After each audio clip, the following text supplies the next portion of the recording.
स्वागत है दोस्तों आप सभी का आज एक न्यू इन्फॉर्मेटिव वीडियो में। क्योंकि आज इस वीडियो में हम बात करने वाले हैं कैथेटराइजेशन के बारे में।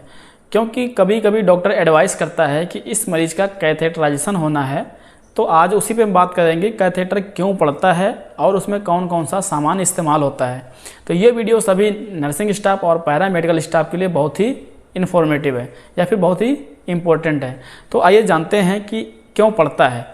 जब कोई पेशेंट एक जगह से दूसरी जगह मूव नहीं हो सकता है, जैसे कि ट्रामा के केसेस में, या फिर उसको कोई अनकॉन्शियस हो गया हो, या फिर उसकी कोई सर्जरी होनी है, उसको स्पाइनल दिया जाएगा, एनेस्थीसिया दी जाएगी, या फिर जीए की एनेस्थीसिया दी जाएगी, या उसकी कोई सर्जरी होनी है, उस दौरान क्या होता है मरीज अपने आप से जा कर के यूरिनेट नहीं कर सकता है। तो उस केसेस में डॉक्टर्स क्या एडवाइस करता है, कैथेटराइजेशन एडवाइस करता है। तो कैथेटर क्यों पड़ता है, और एक इम्पॉर्टेंट ये है कि जब कोई मरीज सीकेडी का मरीज होता है या फिर क्रोनिक जब आपके किडनी की जो पेशेंट होते हैं उनमें यूरिन को मापना होता है या फिर मेजरमेंट करना होता है, इनपुट या आउटपुट का ध्यान रखना होता है, उस केसेस में क्या करते हैं हम कैथेटराइजेशन करवाते हैं या फिर डॉक्टर एडवाइस करता है। तो कैथेटर क्यों करते हैं ये हमने आपको बताया। अब हम बात करते हैं कि कैथेटर डालने में कौन कौन सा सामान आपको चाहिए। क्योंकि जब आप कैथेटर लगाने जा रहे हैं तो आपके पास सारा सामान होना चाहिए जो उस समय आपको चाहिए। तो सबसे पहले आपको क्लीन करने के लिए 2 गॉज पीस और एक एंटीसेप्टिक सॉल्यूशन आपके पास होना चाहिए एक बाउल में। तो आपके पास एक बाउल और 2 गॉज पीस आपके पास होने चाहिए। उसके बाद आपको स्टरलाइजेशन के लिए एक कट शीट होनी चाहिए जो प्रॉपर तरीके से मरीज के ऊपर आप डाल सकें। उसके बाद आपके पास होना चाहिए एक स्टरलाइज ग्लव्स, या फिर ये आपके पास एक ग्लव्स होना चाहिए। ठीक है, आप ग्लव्स को पहन लेंगे। पहनने के बाद में आपके पास जेलोकैन जेली होना चाहिए जो आप पुश करते हैं जेनाइटल एरिया के पास, आप पुश करते हैं जेनाइटल एरिया में, आप पुश करते हैं। अगर आप मेल को लगा रहे हैं तब पेनिस में आप पुश करते हैं। ठीक है, उसके बाद आपके पास होना चाहिए जो इंसर्ट करते हैं वो होता है कैथेटर। ठीक है, ये हमारा क्या है, फोलिज कैथेटर है। ठीक है, इसको हम क्या करते हैं, इंसर्ट करते हैं।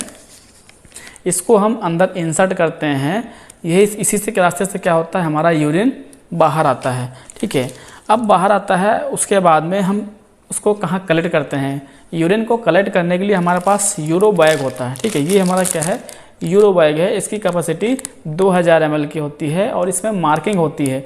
तो एक तरीके से मेजर करने में भी आसानी हो जाती है कि 24 घंटे में कितना यूरिन आया है। ठीक है, अब कैथेटर ऐसे हमने इंसर्ट कर दिया तो वो अपने आप क्या होगा, बाहर भी आ सकता है। अगर हम डायरेक्ट ऐसे डाल रहे हैं तो बाहर आ जाएगा। तो उसमें लॉकिंग सिस्टम होता है, उसमें हम उसको लॉक करते हैं। लॉक करने के लिए आपके पास डिस्टिल वाटर होना चाहिए। ठीक है, डिस्टिल वाटर होना चाहिए और 10 ml की सिरिंज होना चाहिए।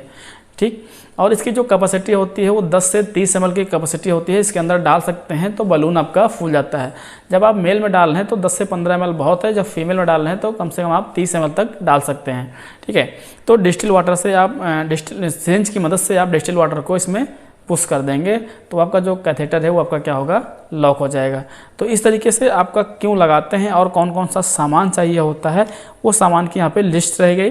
तो इसमें आपका इंपॉर्टेंट क्या है, आपका एक यूरो बैग, कैथेटर, ठीक है, आपके पास 10 ml की सिरिंज, लिग्नोकैन जेली, और आपके पास क्लीन करने के लिए गॉज पीस और कट शीट। ये ज़रूरी चीज़ें हैं आपके पास होने चाहिए जब आप कैथेटराइजेशन करने जा रहे हैं मरीज के पास। तब बहुत बहुत धन्यवाद।